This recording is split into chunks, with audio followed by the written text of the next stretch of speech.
Hola, hola, hola, saludos amigos de Cibercuba, ¿cómo están?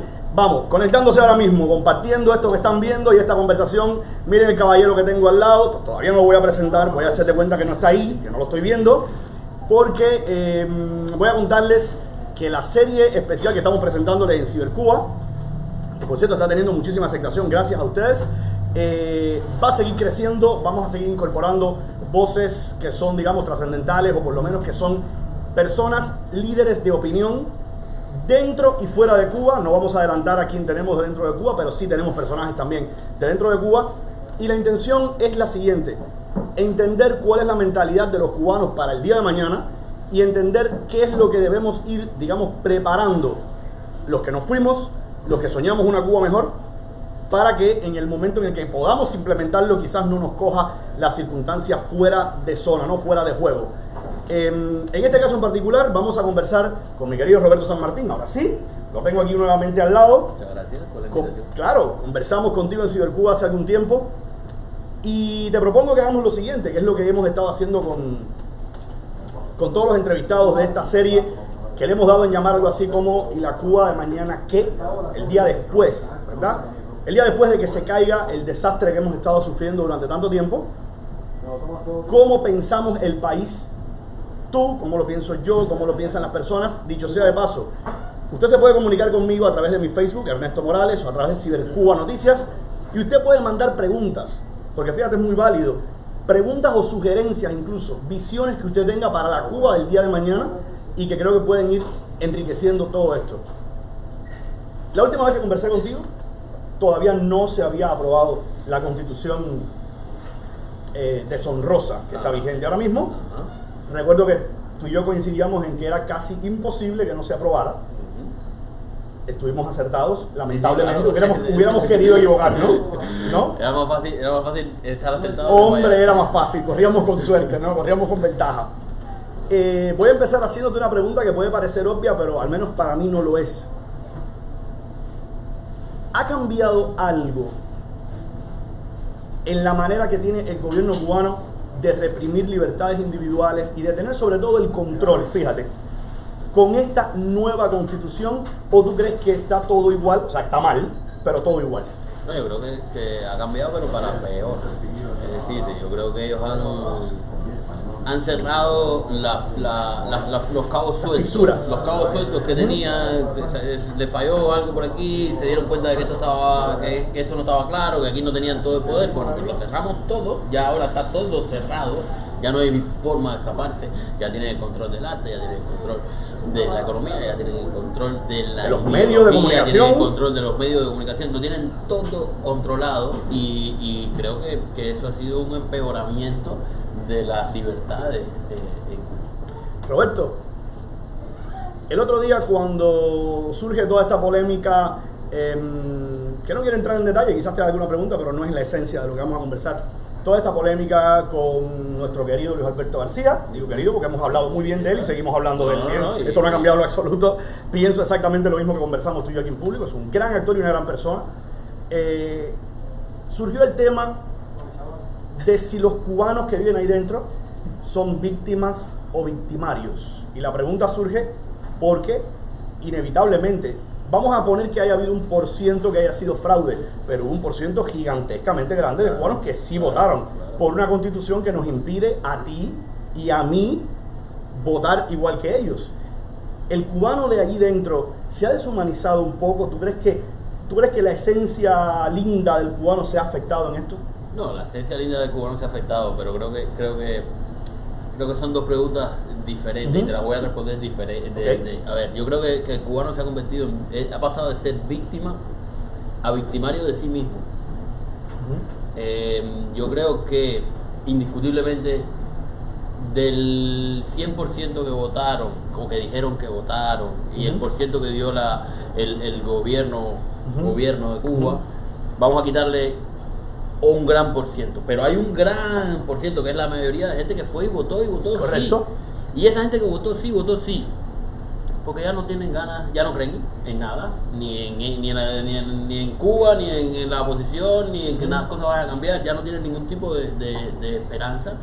Votó sí porque igual tienen una esperanza, pero tampoco les conviene que las cosas cambien, porque hay mucha gente que está viviendo y no le conviene que las cosas cambien. Y votó sí, principalmente porque es tal el desconocimiento de las posibilidades que tiene la opinión que no hacen uso de ello. Yo creo que mucha culpa del cubano de hoy, o el 90% de la culpa la tiene este proceso que ha vivido el cubano, pero además el cubano se ha acomodado a ese proceso y lo vemos aquí en Miami. Aquí en Miami hay gente que está viviendo como en Cuba. Sí, totalmente. No, hay gente que habla bajito. Claro. Gente que te va a decir algo del comunismo y baja la voz. Y gente que te dice, compadre, yo te ayudaría, pero yo tengo familia en Cuba. Y hay gente muy conocida que de pronto dice, no, yo no puedo hacer eso porque yo tengo una casa en Cuba. Y esa casa es el futuro de mi hijo, que es americano. Sí, es verdad. Y esto es real. Es verdad. Entonces, yo creo que yo estaba hablando el otro día con mi mamá y creo que el daño antropológico es tan grande que solo nos vamos a dar cuenta cuando todo termine. No, es definitivamente, es como, mírame, es como un adicto a cualquier sustancia. Solamente cuando se desintoxica y logra salir adelante en la vida es que se da cuenta cuán hundido estuvo. Cuando usted está hundido, difícilmente usted se dé cuenta de la magnitud. Exactamente, porque normalmente cuando estás hundido estás tan cerrado en estás ti mismo nublado, que no puedes ver Correcto. Te hago la pregunta de esto porque te confieso algo, Robert, y a las personas que nos estén viendo. A mí, cuando yo reparé en el detalle de que muchos de los que votaron a favor de esa constitución son mis amigos, son tus amigos, son gente que nos quieren, pero que quizás no se han detenido a pensar que esa constitución era humillante para nosotros de entrada porque no permitía siquiera, no nos reconocía siquiera. ¿Pero tú crees realmente que a alguien se leyó la constitución? Muy pocas personas, estoy completamente de acuerdo. Muy pocas. Creo que, de hecho, yo no me leí toda la constitución, ni no sé si tú te la leíste, pero yo no me la leí ni me la voy a leer. Gran parte, pero no todas. No. Yo sé los puntos que decía, algunas cosas que me interesaban, averigüé, miré todo, pero no me leí. No, hay mucha cuestión burocrática. Imagínate tú en Cuba, que a la gente le importa nada y que se hace un proceso. ¿Cuántas cartas no se han firmado? ¿Cuántas cosas no se han hecho que al final uno no sabe ni qué era lo que estaba haciendo, ni qué estaba firmando, ni por qué estaba votando, ni qué estaba diciendo? Coge a los cubanos que votaron, sí, a favor de volver irreversible el socialismo, cuando el gobierno quiso contrarrestar las firmas del caso de Waldo Payá, el proyecto Varela. No tenían la más mínima idea de por qué se estaba haciendo aquello. No. Yo conozco mucha gente que votó a favor de eso y decía, yo ni sé bien para qué es esto. Claro, y además si te paraban en la escuela, hacían la fila de los tuyos y decían, a firmar. Y tú ibas y firmabas porque tú no sabes lo que estás haciendo. Totalmente, pero y para los delegados. No, yo no voy a firmar. Delante de todo el mundo, en la escuela. No, yo no voy a firmar. Claro. Mierda, no lo hace nadie. Claro. El único episodio, sí, y debo contar, el único episodio que yo sí ya lo hice, obviamente ya era más grandecito, fue cuando empecé a trabajar en radio en Cuba, graduado de periodismo, y dije cuando llegué a la radio que ni iba a pertenecer a la UPEC, ni iba a pertenecer al sindicato. Y aquello fue trueno en cielo despejado. Es como, ¿existe alguien que puede no querer pertenecer al sindicato? Yo no quiero pagar. No, mira, porque pasaron recogiendo el dinero del año entero del sindicato y dije, no, yo no voy a pagarlo, yo no voy a pertenecer. ¿Cómo? O sea, ese es el momento en el que tú te das cuenta. No, hombre, no, ya ahí empezó la guerra. Como yo cuando dije que no, yo no me sentía lo suficientemente maduro como para entrar en la boca. Sí. Eso funcionó. Yo era bien maduro, verdaderamente. Claro, tampoco andaba demasiado alejado de la realidad, ¿no? No tuve que actuar mucho. Mírame, la Cuba del día de mañana, la manera en la que tú la concibes, la manera en que Roberto San Martín, que es un actor, que es un realizador audiovisual, que es una persona además que tiene muchísimo criterio y que, como hemos dicho en otras ocasiones, que te sientes muy vinculado con la vida social, ideológica, con las políticas culturales y con todo lo que tiene que ver con un país. Tú concibes la Cuba del día de mañana como una Cuba que una vez que se derrumbe todo este desastre, se puede, digamos, radicalizar en el sentido contrario, en un sentido de un capitalismo feroz, directo, agresivo, extremo, o una Cuba más cercana a las socialdemocracias que tiene Europa. Por ejemplo, tú que has vivido además en Europa, conoces ambos mundos. Te puedo decir lo que me gustaría y lo que creo. Ambos casos, dime. A mí me gustaría que se aprovechara lo bueno que ha tenido este proceso, que en algún momento ha tenido cosas buenas. Me gustaría que se hiciera hincapié en políticas sociales, por supuesto, que se erradicara todo lo que tenga que ver con comunismo mal llevado, con socialismo mal llevado. Sí, con ese igualitarismo extremo que pero no funciona. Yo creo que hemos sido en un momento una sociedad lo suficientemente avanzada como para entender que hay cosas que podemos aprovechar y cosas sobre las que tenemos que construir. Pero no es lo mismo construir sobre un cimiento que empezar de cero. Eso es lo ideal, lo que debería ser.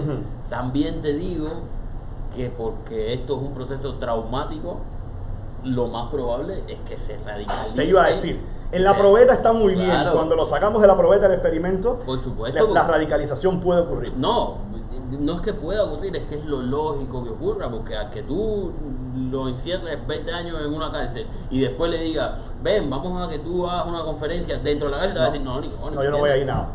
No, pero es que es para que expliques. Yo no voy a pegar un pie ahí dentro. Entonces, eso es lo que pasa.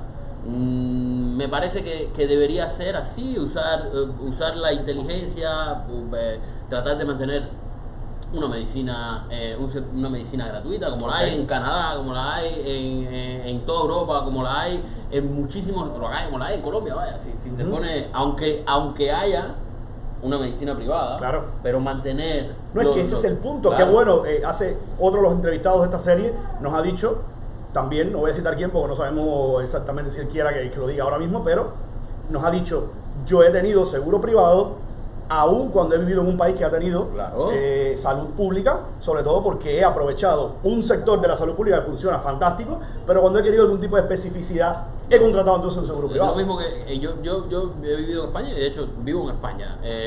Yo me voy por la salud, la seguridad social, pero de pronto necesito un análisis, una cosa que sé que por la seguridad social se me va a demorar porque precisamente porque es gratuita, lleva un proceso que a lo mejor es una semana, no es más que eso.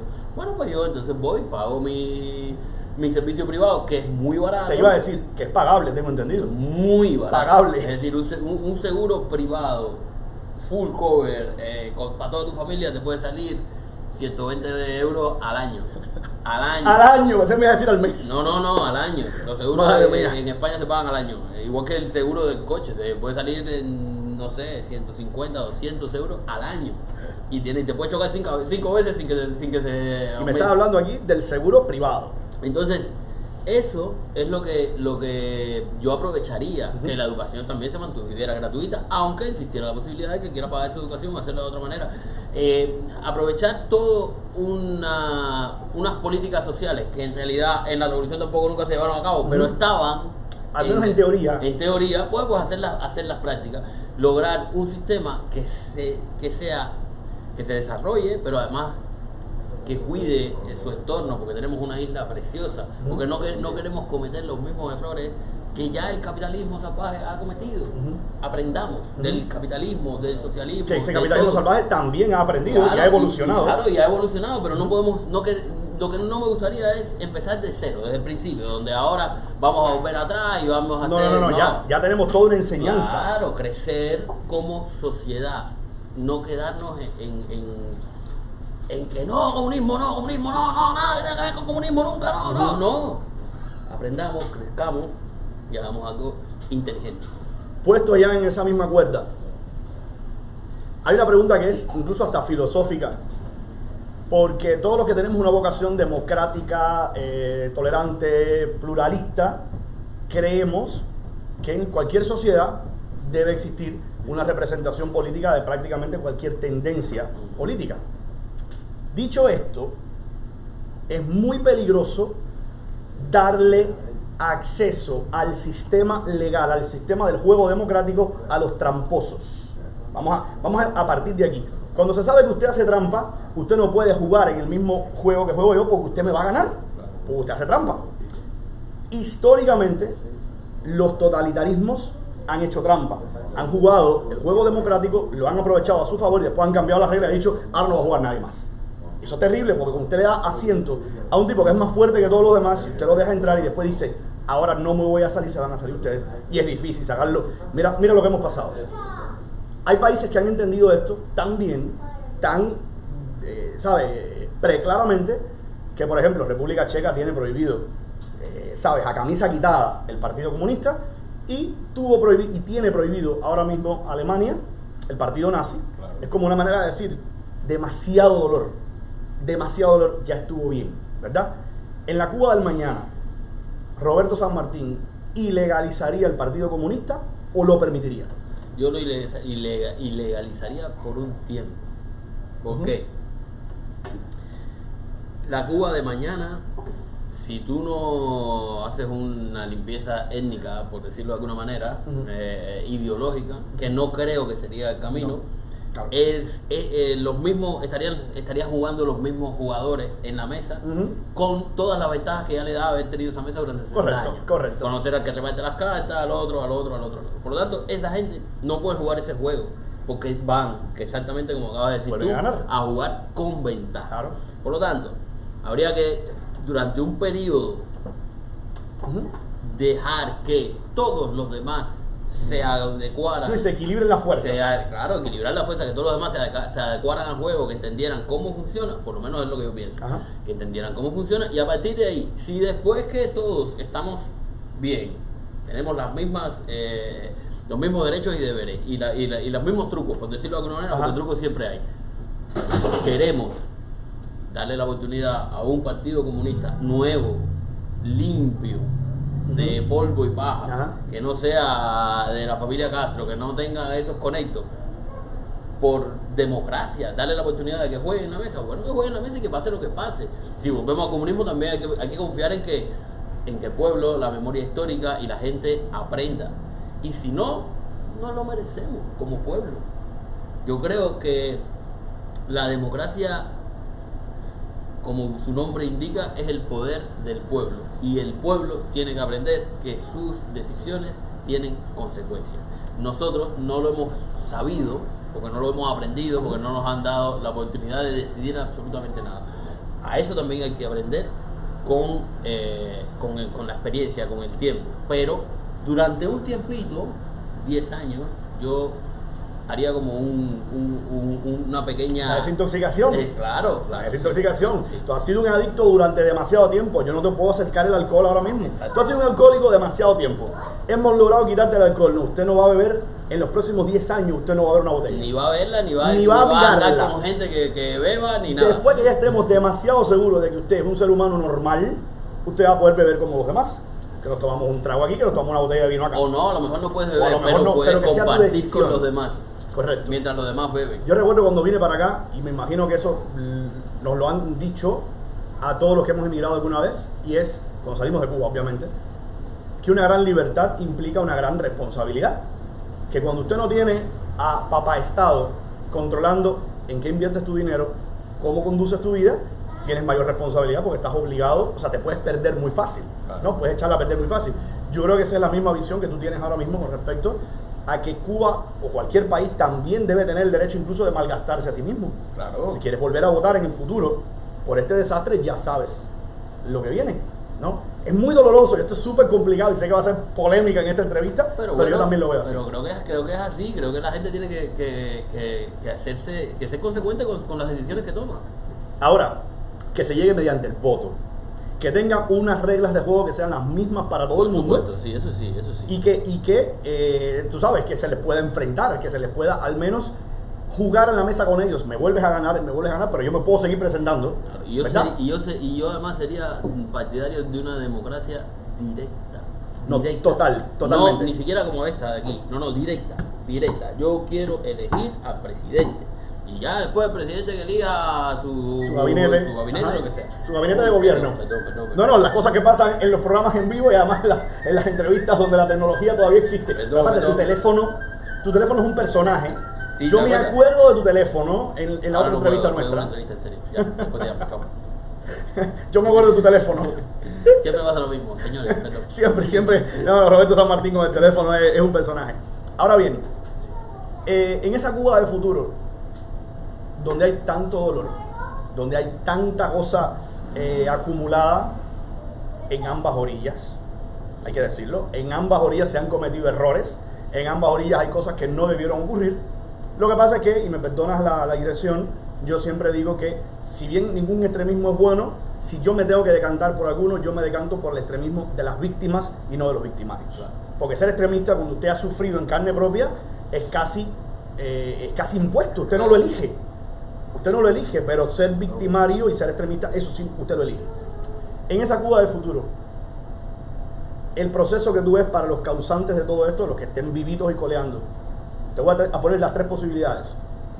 Juicios, como por ejemplo los juicios de Nuremberg a los criminales de guerra fascistas, perdón, el borrón y cuenta nueva, o linchamientos de la manera más salvaje que pueda existir, como se hizo por ejemplo en Libia con Gaddafi, con toda su camarilla. ¿Cómo lo ves tú? Si te digo los tres. No, mira, yo creo que ya los que se merecían ser linchados, ya no están. El que queda se va a linchar por solito. Se va a autolinchar muy pronto. Se le queda nada.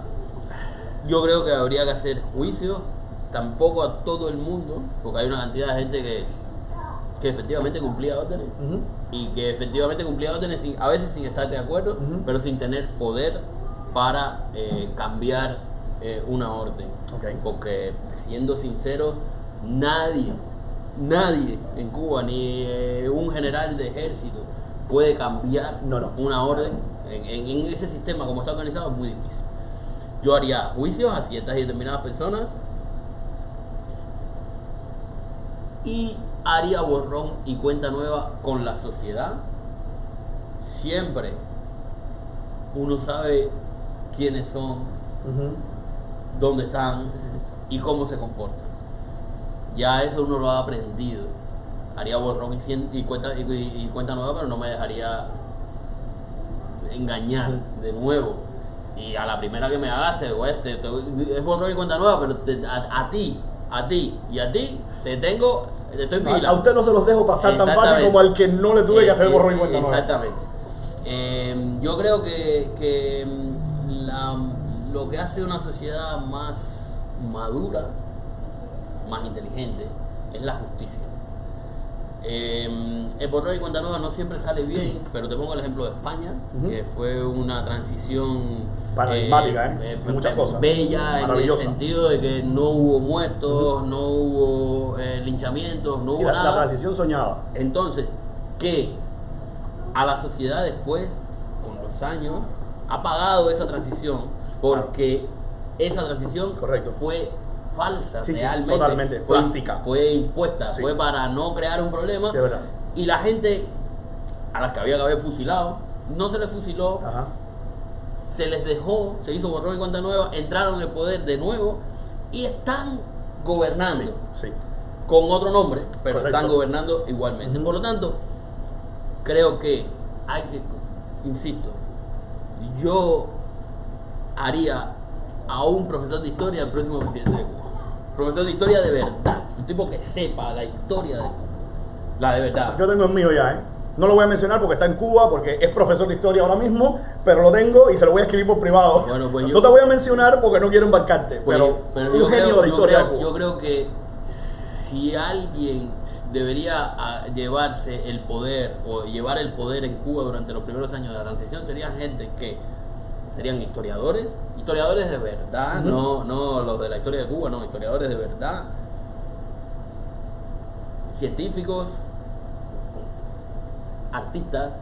A esa gente yo le daría el poder, porque han sido indiscutiblemente los más machacados, y porque además son la gente, los historiadores tienen una memoria, por lo tanto saben cuáles son los errores que no se pueden cometer. Los artistas hacen de cualquier proyecto, le ponen el alma. Yo creo que el gran mérito de la Constitución de los Estados Unidos es que fue escrita por Thomas Jefferson, que además era poeta, y eso es lo que hace todo lo que tenía alrededor era, cuando usted ve que un genio como Benjamin Franklin estuvo involucrado, uno de los fundadores de este país, tú dices, por eso este país tiene que ser lo que es. Entonces, eso es lo que hay que... Imagínate una Cuba que hubiera sido fundada por José Martí, Carlos J. Finlay, José Raúl Capablanca y no qué sé. sé yo, Lalo Inácio, No, iba a ponerle un brazo fuerte a Antonio Maceo. Vale, Antonio Maceo. Ahí. Bueno, además un brazo fuerte, pero además un hombre con un Claro. cerebro gigantesco. Hay que ver lo que escribía Maceo, Entonces, he visto cartas de Maceo y digo, ¿y este era el titán de bronce? Esa otra cosa. Esa es la idea, lograr un gobierno inteligente, con memoria y con visión de futuro. No el error que hemos cometido el error que nos ha hecho cometer la revolución es, la revolución no mira al futuro, nunca. Siempre mira al pasado. Totalmente. Siempre es los tiempos gloriosos, nuestros héroes, los que lucharon aquellos, los que se murieron, los que no sé qué, pero nunca te dicen, dentro de 20 años, Fidel lo hizo una vez en un discurso y no puso una sola, no puso, no se cumplió ni una. Ni una de las que sí. Entonces, eso es lo que tenemos que hacer. Yo, por lo menos lo que yo creo que sería ideal es vistas al futuro. Olvídate, para atrás, simplemente para saber qué errores no debemos. ¿Dónde no hay que pisar? En la Cuba del futuro, y te voy a exigir que me respondas de corazón, Sí. porque es una pregunta complicada. Sé que lo voy a hacer. En la Cuba del futuro, ¿Roberto San Martín regresaría a Cuba? ¿O Roberto San Martín se asume ya como una persona, un ciudadano del mundo, que no, la quiere y la visitaría, pero de todas formas no volvería a vivir en Cuba? Mira, Roberto San Martín, que está aquí, Ajá. ahora mismo te diría, no, yo no regreso a Cuba, ni aunque la Cuba del futuro sea, vuelen los coches. Pero yo sé, este mismo que está aquí, sé que se conoce, sabe que si la Cuba del futuro presenta un proyecto que me suene a verdadero, Atractivo. a verdadero, a que yo sí. sepa que es de verdad, que no es fingido, que no están jugando, que no es politiquería, bueno, política barata. Eso te aseguro que yo estoy Y cuando te loco empiecen a por- llamar tus claro. socios y te digan, ven, que queremos Yo estoy dirigir loco por ahora. formar parte de un cambio, pero un cambio real, de verdad. Y creo que yo he estado durante todo el tiempo tratando de formar parte de algún cambio, pero bueno, los cambios donde he querido estar o no han sido cambios o no. No, los cambios han sido, digamos, de la coloración del pelo tuyo, ¿eh? De las arrugas. Ahí de ese cambio sí no hemos podido evitar formar parte todos, ¿eh? En esta Cuba del futuro, ¿tú crees que se va a mantener el sentimiento antiamericano que nos han inyectado durante tantos años? Y que, dicho sea de paso, tú que has estado también en varios países de Sudamérica, no es caso exclusivo de Cuba. No. Hay muchísimos países, sobre todo de Sudamérica, que tienen un antiamericanismo profundo, porque, y me permito también recordar históricamente, decíamos hace un rato que también el capitalismo y también las sociedades democráticas del mundo y los estados como este han aprendido de errores del pasado. No olvidar que durante una parte del siglo XX la política americana sí es un hijo de puta, pero es nuestro hijo de puta. O sea, sí sostuvieron a dictadores latinoamericanos por darle que mantuvieran a los países tranquilitos. Esa política se erradicó, esa política ellos aprendieron que fue un fracaso, pero eso generó un odio y un sentimiento anti-estadounidense que persiste hasta hoy. En la Cuba del futuro, ¿tú crees que se va a mantener eso o que va a cambiar? Yo creo que en la Cuba del presente no existe. Es decir, el cubano nunca ha tenido un sentimiento antiamericano. El cubano. La política, el gobierno, la posición del gobierno cubano siempre ha sido antiamericanista, pero el cubano nunca ha tenido un sentimiento antiamericano. Porque como nunca ha tenido un sentimiento antiespañol, no lo va a tener. Es decir, y es así, llega un español a Cuba, o llega un español a Miami, o llega un español a donde hay un cubano y es como si estuviéramos, estamos hablando del mismo idioma, pero es como si fuéramos Claro, familia, claro, ¿me entiendes? claro. Y llega un americano y es lo mismo, porque indiscutiblemente España es la madre patria y los Estados Unidos son el país que nos pusieron en el mapa. Es así. En América Latina sí, con toda la razón del mundo. Claro. Porque México es un país expoliado, porque toda América Latina ha sido una zona expoliada por los americanos también, porque después han llegado los gobiernos La corrupción rampante. y toda la corrupción se la han echado, le han echado la culpa a los americanos, Claro. porque es muy fácil decir, no, la culpa es de los americanos. Claro. Claro. Mientras yo me estoy robando el dinero, así, a manos llenas. Así es. Porque lo había en Bolivia, yo viví 2 años en Bolivia, y en Bolivia la corrupción era así, pero a un nivel... Óyeme, la USAID en este país destina millones de dólares a ayudas a América Latina por tal de que se mejore un poco las condiciones de vida de esos países y emigren menos para acá, y es por gusto. Tú sabes que todas esas ayudas se quedan en una claque de 4 o 5 personas. Exacto, entonces yo creo que no ha existido en Cuba nunca un sentimiento antiamericano. Creo que obviamente a nivel político no debería existir en ese momento de cambio, porque creo que además los americanos son los que más nos pueden ayudar. Yo no soy anexionista, pero sí creo que si tenemos un hermanito mayor que nos puede ayudar, por supuesto que hay que recibir la ayuda.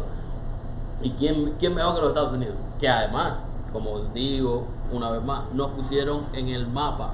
Cuba en el año 58 era una isla paradisíaca, gracias exclusivamente a los Estados Unidos. Hay una falta de, y por eso sustento completamente tu visión de que el próximo presidente cubano debería ser un buen historiador, porque hay una carta de Calixto García cuando se estaba esperando que los americanos intercedieran ya y que hubiera una intervención americana que ayudara a las tropas mambisas a librarse de los bárbaros españoles aquellos. Hay una carta de Calixto García diciendo es una vergüenza que ustedes todavía se mantengan ahí y no hagan nada. Es una vergüenza que ustedes, siendo un país tan poderoso y tan cercano a nosotros y que inevitablemente están ligados a nosotros, ustedes quieran mantenerse como meros espectadores. Y digo que esto convenientemente se ha olvidado, porque cada vez que se habla de intervenciones o cada vez que se habla de poner un dedo gringo, brincan las chispas y todo el mundo lo ve como algo terrible. Pero desde aquella época, y dicho sea de paso, Agramonte, esto me lo ha contado varias veces Carlos Alberto Montaner, Agramonte se lanzó a la manigua con la charretera, con la bandera americana bordada en su charretera. Eso está documentado. Claro. Y entonces, es terrible que eso se haya querido desvirtuar tanto, y es terrible que se quiera presentar como aquello que hay un antiamericanismo, ¿verdad? Tremendo, cuando yo realmente coincido contigo. Yo creo que es ficticio. Es ficticio, totalmente ficticio. Que aterrice un americano en el medio del cerro para que tú veas qué es lo que pasa si viene alguien a... vienen a pedirle, por favor, que nos ayude. Roberto, desde el punto de vista del arte y de la cultura cubana y demás, las organizaciones que históricamente durante las últimas décadas se han encargado de nuclear a los artistas y de dirigir la vida artística del país, la UNIAC, por ponerte un ejemplo, ¿tú la mantienes en esa Cuba del futuro o tú la disuelves y creas otra cosa que sea, digamos, más dada a la pluralidad del pensamiento y de la creatividad artística? Yo sinceramente lo disolvería todo, porque no... Mira lo que nos traen aquí, mira la culinaria. Esto tiene que existir también en la Cuba del futuro. Oye, muchísimas gracias. Unas croqueticas hechas en el Almendrón, que es donde estamos ahora mismo. Croquetica, no sé la tuya de qué es, de queso, de todo. Riquísimo. Maravilla, forma parte de lo que también queremos para la Cuba del futuro, conservar además las tradiciones que se han perdido también allá, que se conservan mejor en Miami que en Cuba. Sobre todo porque no hay comida. Inevitablemente, inevitablemente. Bueno, yo la UNIAC, el ICAI, la Asociación Hermanos Ahí, los estudios fílmicos de la FARC, todo lo disolvería. Porque de ahí no se pueden aprovechar ni las infraestructuras, ¿me entiendes? Porque no, ahí todo eso sí está podrido, minado, lleno de... ¿No es aprovechable? No, yo creo que el talento siempre es aprovechable, pero el talento no lo vas a disolver. No, el factor humano, por supuesto. Claro, yo destruiría todo eso, le pondría otro nombre, crearía nuevas organizaciones. Creo que organizaría menos a los artistas y los dejaría más libres. Totalmente de acuerdo. Bueno, tú puedes tener, no sé, formar parte de un grupo, de un sindicato, pero no es necesario tener una unión de actores. No, eso no hace falta. No es necesario tener un instituto cubano del arte e industria cinematográfica. No. Aquí se hacen películas, punto. Aquí no vamos a hacer política, aquí vamos a hacer arte. Y el arte no se controla. El arte se deja estar. Cada día es menos necesario. El arte está más descentralizado. Claro. Es decir, Cada día con un móvil ya es más fácil hacer un... Míranos a nosotros mismos. Te iba a decir ahora mismo, los medios de prensa, todo se ha democratizado, que ya ahora mismo nosotros no tenemos que tener una productora detrás o ni tú respondes a una editorial ni nada. Tú tienes tu camarita, la pones aquí, va, y hablas Percy de Cuba y ellos te lo ponen. Correcto. Y te pagan por eso. Pero lo puedes crear tú mismo en tu casa. Lo hago yo, lo creo yo en mi casa todos los días. Entonces no creo que sea necesario organizar el arte. Creo que habría que crear una especie de organismo que sí cuidara por los intereses de los artistas, porque sí estamos muy desprotegidos en cuanto a la manera de trabajar o lo que son las prestaciones en la vida después. Pero más nada que eso. Para eso los sindicatos que verdaderamente sean sindicatos como funciona un sindicato en realidad. Como funciona un sindicato en México, el sindicato de los actores de Televisa, como funciona el sindicato de los actores o la unión de actores en España, como funciona aquí SAG-AFTRA, que es otro sindicato fortísimo de actores. Roberto, cómo funcionan los sindicatos de prostitutas en Holanda. Exactamente. Así de simple, no hay mejor ejemplo que ese. Los sindicatos que protegen los derechos de estas prostitutas que están en la zona roja y usted no las puede tocar y tienen todo el respaldo del mundo y tienen un sindicato en el cual las políticas que se implementen contra ellas las defienden. Es así de simple, es tan básico como eso, un sindicato que de verdad responda a tus intereses. ¿Tú crees que la deformación que hemos sufrido durante tantos años nos va a resultar un lastre a la hora de exponer proyectos? Y te hago la pregunta por una razón muy clara. Yo realmente creo, genuinamente creo, que ahora mismo hay estadistas en Cuba. Ahora, en este momento. Yo no digo que no se ha perdido la persona que sea estadista. Y si yo te menciono o te pido que me menciones ahora mismo, vamos a conocer las cabezas de la oposición, que no siempre son las cabezas más preclaras e iluminadas, por una razón elemental. Cuesta tanto, es tan peligroso y tiene una implicación tan terrible para tu vida ejercer la política en Cuba al margen del gobierno, que requiere de una, como diría un amigo venezolano, de una densidad testicular muy grande, y no necesariamente usted puede ser una lumbrera como estadista, pero usted no tiene coraje para tener que podrirse 30 años en una cárcel.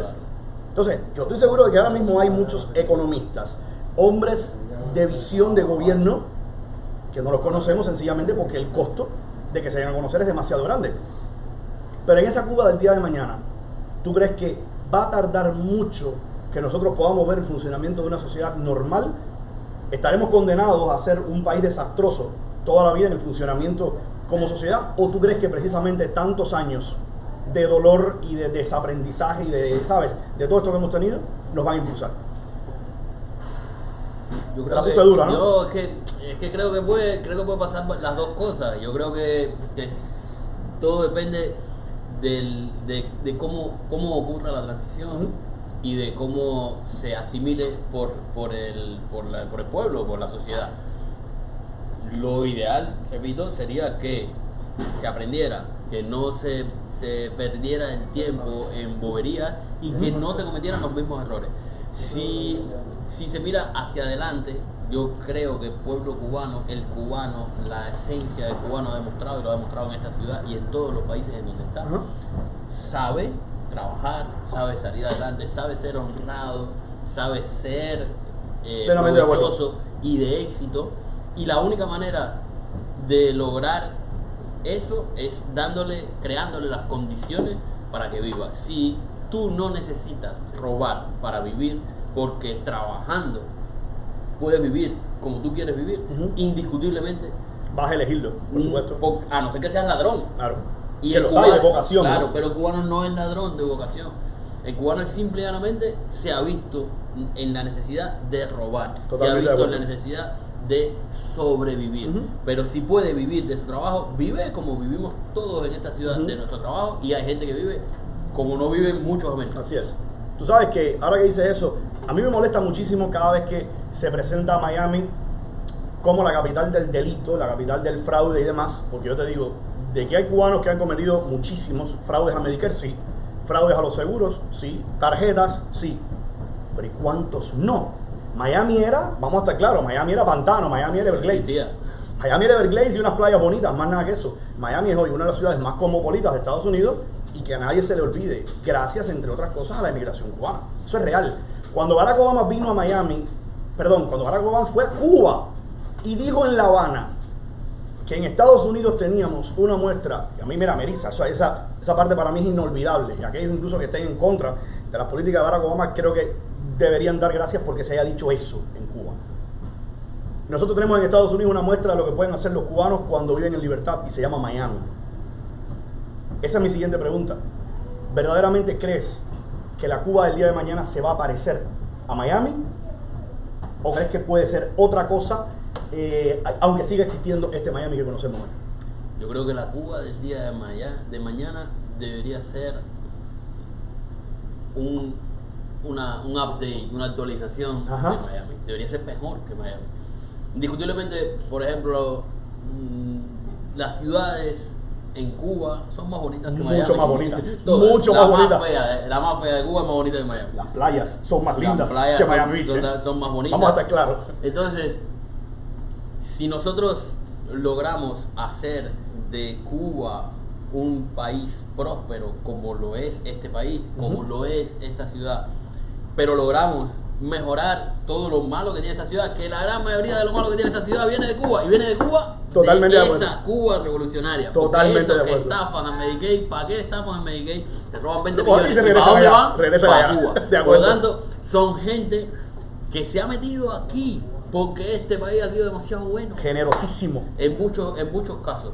Por lo tanto, yo creo que ni esta ciudad puede ser la cuna del mal, porque indiscutiblemente, cojones, aquí no pasa nada Así es. malo. Pues Así es. aquí te puedes acostar a dormir ahí en esa calle. Eso es verdad.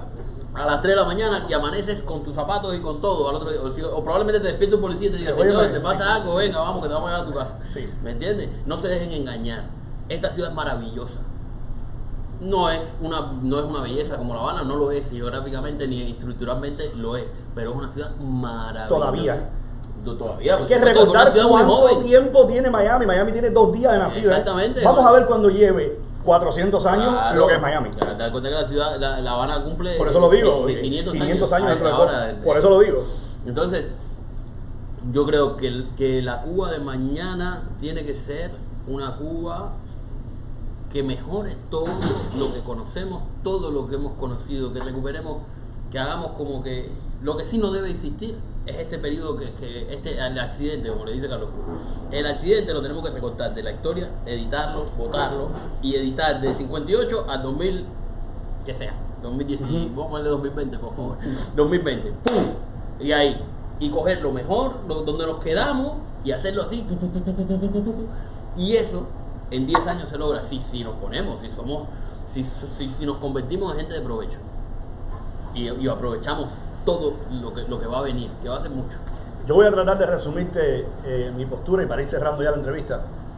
Algo que yo he pensado mucho.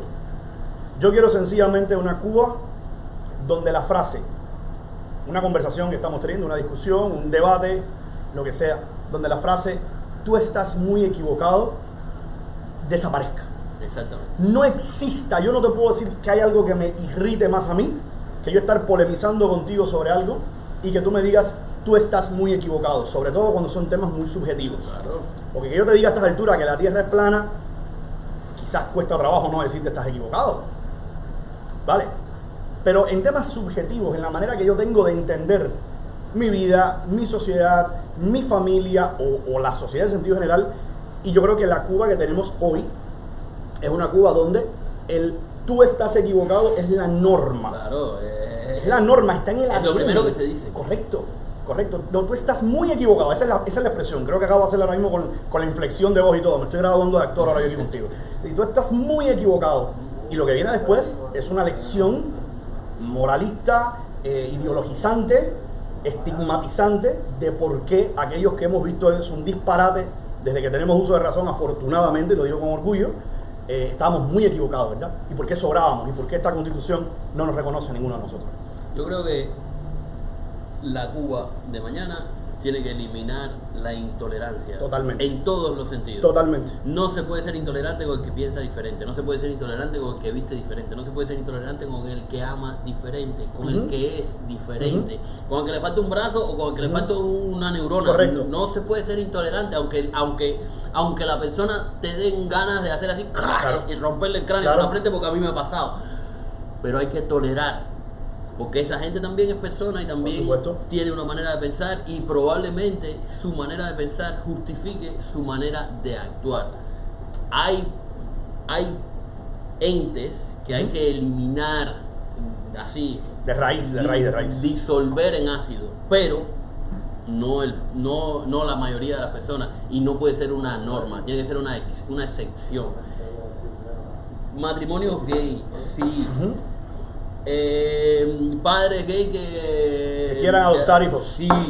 Negro con blanca, sí. Trío, sí. Cuarteto, sí. Gente que quiera vivir con 50 mujeres, sí. Libertad, pero absoluta.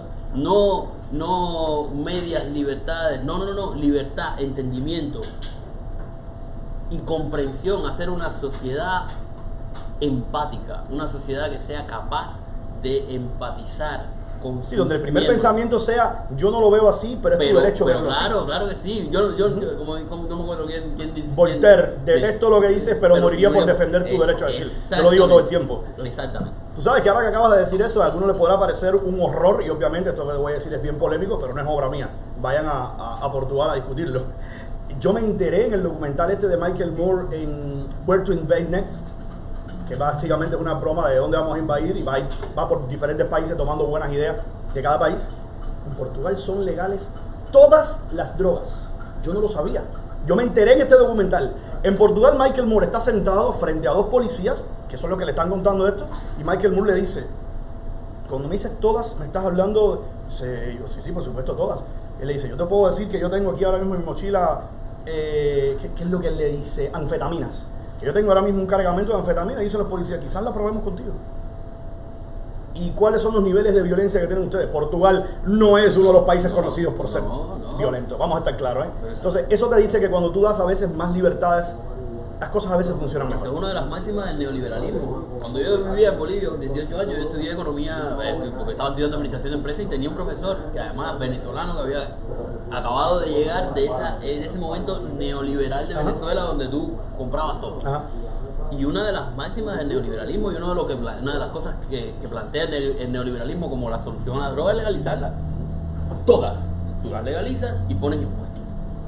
Ya, si el alcohol está legalizado. Correcto. Y es la droga que más mata al año. Yo siempre digo eso, ¿no? A mí lo que me molesta de este debate es que no hay un solo argumento que tú me puedas esgrimir para mantenerme. No digas tú ahora mismo todas las drogas. Vamos a hablar de la más simple, que es la marihuana, para que tú me sustentes que la marihuana debe estar prohibida y que no se le pueda aplicar también al tabaco regular, al cigarrillo regular y al alcohol. O sea, no, hay una inconsistencia porque... O las prohíbes todas. Correctamente. O las permites todas y las regulariza. Uruguay es un ejemplo, Holanda es un ejemplo, el estado de Colorado es un ejemplo. Ningunos ejemplos que son violentos, claro, ni los más desordenados. Y además son sociedades ricas que se han enriquecido con la liberación de las drogas, en este caso de la marihuana. Pero imagínate si pasara la cocaína.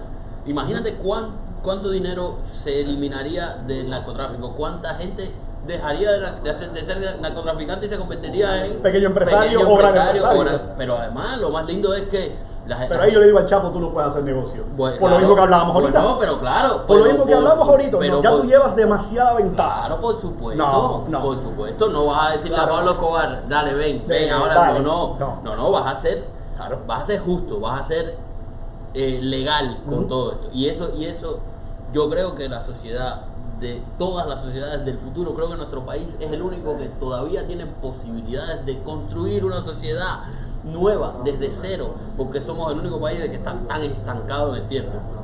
Y si tenemos esa oportunidad, construyamos una sociedad que valga la pena, de la cual podamos vivir orgullosos y puedan vivir orgullosos nuestros nietos o los nietos de nuestros nietos. Mira, Cuba tiene tantos años de atraso en incentivar la creatividad, que en el momento en el que verdaderamente usted le diga a los cubanos, arriba, cree, haga sus patentes de su invento, de su cosa. Yo creo que lo que vamos a ver va a ser fantástico. Yo también, yo te lo creo. Yo realmente, sin chauvinismo alguno, yo creo realmente que va a ser fantástico. Sí, con las mínimas libertades que le han dado. Hay gente que tiene internet sin internet, Sí, hay así gente es. que juega, Así es. se conecta a jugar internet y no tienen internet ninguno. Así es. Esas son cosas que no entiendo ni cómo lo hacen, pero lo hacen. Pues definitivamente, yo quiero creer que todo lo que hemos hablado aquí y que de todo esto que estamos hablando en esta serie de entrevistas, se va a rebajar la expectativa, digamos, del 100% que analizamos, a mí con un 60% de lo que planeamos aquí, de lo que idealizamos aquí, se conserve y sea verdaderamente el día de mañana, ya yo me sentiría feliz. Yo no sé tú. No, yo creo que Verdaderamente. Claro, hay que, aunque sea un poco, pero hay que trabajar en la inteligencia y no en el rencor. La inteligencia emocional es mejor que la emoción en sí. Yo creo que te he puesto incluso a pensar, no sé si te dará en algún momento esta conversación para uno de los textos que publicas en tus redes sociales, sí, claro, porque sí. Fíjate, esto es elucubración, ¿no? Esto es quizás a veces uno se queda pensando y uno dice, oye, no me había detenido a pensar cómo era lo que yo quería, ¿eh? Hay veces que estamos tan ofuscados en sé que eres mi enemigo y ya lo doy por sentado, que hay veces que nos olvidamos de decir, eres mi enemigo, pero ¿qué es lo que quisiera yo una vez que ya tú no estés? No, ¿Verdad? Yo creo que es algo que hay que pensar y que cada vez hay que pensar más, porque cada vez la lógica indica que cada vez estamos más cerca de ese cambio y por tanto hay que estar preparado. Yo creo que el que más preparado en la oposición estuvo en un tiempo era Eliezer Ávila, por lo menos que tenía un plan. Siempre dijo que tenía un plan, nunca dijo qué plan era, pero siempre dijo que tenía un plan. Entonces Vamos a tratar de conversar también con Eliezer aquí. Claro, vamos a tratar de sentarlo aquí y hacer lo mismo. Vamos a hacer un plan, Claro. cada cual haga su propio plan y después nos unimos todos y vemos, oye, el plan tuyo tiene esto, está bueno, esto está malo, pero vamos a hacerlo. De eso se trata definitivamente. A mí de momento me encanta el plan de haber podido conversar contigo. Muchas gracias. Una entrevista fantástica y aparte una conversación de la cual estoy seguro que pueden surgir ideas para los que nos estén viendo. Recuerden, si usted quiere comunicarse, lo mismo con Robertico que conmigo, ahí estamos en Facebook, Roberto San Martín, tu página, ¿no? Roberto San Martín, mi página, y en Instagram es @HavanaBlues. Sigan además a la familia La familia Pérez. La en familia Instagram, eso Pérez, es lo mejor. la familia Pérez, que está demostrando creatividad, que está demostrando precisamente lo que hablábamos, que es ¿qué se te ocurre hacer? Esto me funciona fantástico, esto no me funcionó, corrijo el camino, pero yo creo que de eso se trata, ¿no? Y la familia Pérez es una muestra de lo que vale la pena incentivar en la Cuba del día de mañana. Sí, señor. Definitivamente. Gracias a ustedes por haber estado conectados con nosotros, síganos en las redes sociales y continúen conectados con Cibercuba Noticias y mucho más.